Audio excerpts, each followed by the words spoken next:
Hi, my name is Indrayut Mukherjee. I am an associate director at the Clean Energy Technology and Supply Chains team at S&P Global Energy Horizon. I am talking to you from the S&P Global Energy booth at the India Energy Week 2026 that's taking place at Goa. We have had countless meetings, incredible interactions with industry participants, and I must say the energy of this event is absolutely incredible. It is nothing short of what you would expect when all of the major oil companies, clean tech companies, innovators, and government bodies all come together in one place to discuss what is the future of energy for India. And on that question, there is a lot of optimism, but there's also a lot of uncertainty regarding what the future holds. But what is true is that India is going to and is already playing an extremely important role in the energy transition, and it is going beyond just being somebody that is planning to somebody that is already starting to execute. We have heard a lot of interesting things in the last 3 days of the conference. Uh, One thing is very clear that India needs to deliver not just on one but three prongs.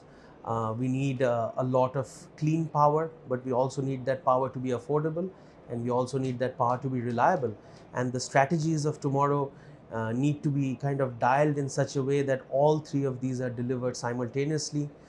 We saw the hydrogen forum, and that was kind of focusing more on how clean fuels are the next frontier of really decarbonizing hard to abate sectors. We are also seeing the regulatory frameworks around SAF as well as biofuels kind of start to take off. We've had a lot of great interactions on that as well. I think one of my key takeaways, and that's something that I also presented on, is that India is increasingly positioning itself as not just one of the leaders in terms of adding more clean tech capacity to its grid, but also as a key manufacturer of equipment. And that is one of the key discussion points that I have been having with multiple companies over the last few days. What is true is that India wants to be at the center stage and one of the key players in the clean tech stage globally. It wants to uh, not just lead on the manufacturing side, but also lead on the execution side, also lead on the R&D side of things. We are seeing India do a historic amount of additions in terms of solar manufacturing capacity over the last few years. We are seeing an extremely comprehensive policy toolkit come up, which is kind of incentivizing significant upstream localization of the supply chain across solar, batteries, wind. This can be essentially a multiplier, and how India kind of sets itself up in the global stage, and it kind of moves beyond just thinking about it to actually starting to execute and also do that reliably.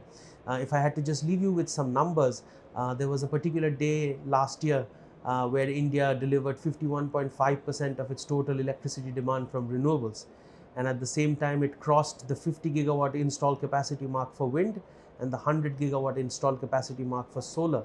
What that all signals is that India is really accelerating down the path of energy transition, but it needs to do that in a way that is sustainable. It needs to do that in a way where the power is also reliable so that it's available when it's needed, and it also needs to be very self-sufficient and reliant, and that's what all of the policies that we are now seeing uh, are kind of pointing to. So going forward, we do expect India to not just be a powerhouse in adding more clean capacity to the grid, but also be a powerhouse in manufacturing a lot of these components that are used to power or that are used to generate clean energy across the whole world.